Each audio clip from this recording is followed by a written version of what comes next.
This lesson is going to use the jam track, well, I call it Slow Blues in G, and also the tab, Slow Blues in G.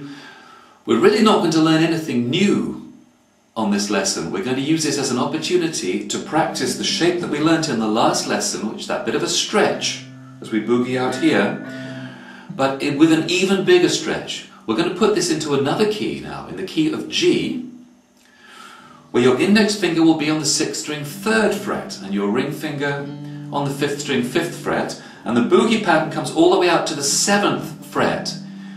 You may feel at first that that is impossible and it's never going to happen. Hang in there with it. Just keep practicing a little bit with that every day. You will find that the little finger develops the muscle that's required, or that it's actually your whole left hand develops the muscle that's required to make that stretch. But it won't be able to do it unless you've got the really good finger separation that you learnt in the last lesson. Once you've got it though, we're going to have a go at boogieing in the key of G. The crucial thing, and the thing that is going to be an enormous breakthrough in your understanding of how to play rhythm blues guitar, is that we can use exactly the same pattern that we used when we played in the key of C, and it'll be true for every key that we play in. In other words, the first chord of our 12-bar blues is these two fingers in this shape. The second chord takes the same shape and puts the index finger on the 5th string. We're on the 5th and 4th strings now.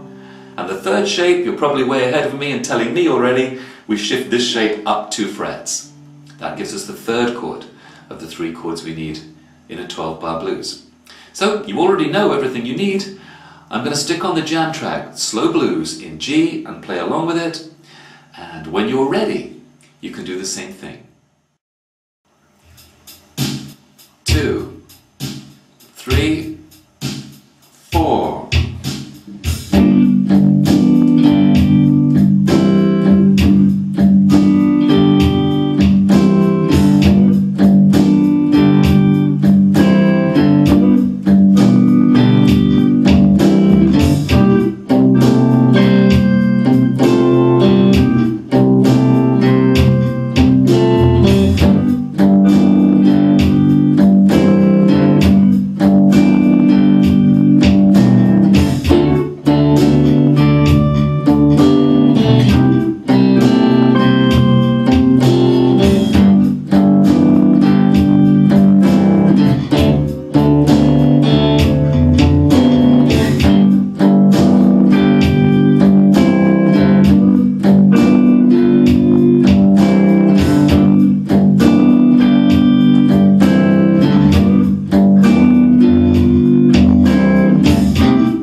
Okay, well done if you've been able to play along in the key of G.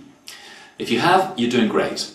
Your left hand has developed a lot of the flexibility it's going to need to be a good blues guitarist.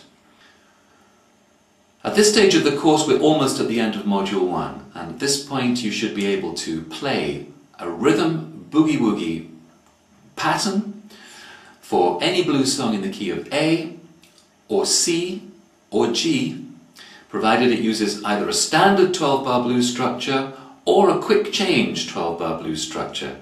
You should also be able to do that without a piece of paper in front of you with the tab written on it. In other words, you should know that 12-bar blues structure in your head by now. You should be able to do it for a slow blues and a fast blues.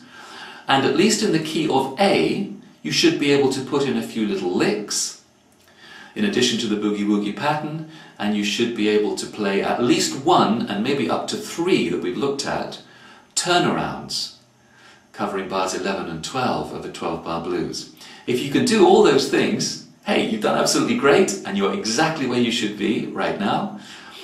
If 1 or 2 of those things are still not quite happening for you, keep practicing. You will get them for sure. But whenever you're ready, and you're at that point, check into the final bonus lesson on this one, where we are going to sit in as the rhythm guitarist in the bands of first Muddy Waters and then B.B. King. We'll have a bit of fun playing rhythm guitar with a couple of blues greats.